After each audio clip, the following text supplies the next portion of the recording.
ஒரு காலத்தில் ஒரு கிராமத்தில் நேர்மையான விவசாயி ஒருவன் வாழ்ந்து வந்தான்.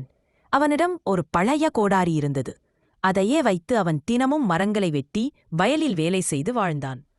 ஒருநாள் மரம் வெட்டும்போது கோடாரி திடீரென நதியில் விழுந்தது. அதைப் பார்த்த விவசாயி மிகவும் வருந்தினான். அப்போது நதித்தேவதை தோன்றினாள். ஏன் கவலையாக இருக்கிறாய் என்று கேட்டாள்.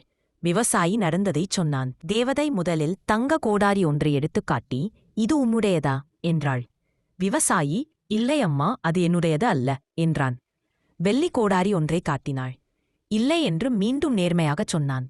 கடைசியாக அவனுடைய பழைய இரும்பு கோடாரியை காட்டினாள். விவசாயி மகிழ்ச்சியுடன், ஆமாம், இதுதான் என்னுடையது என்றான்.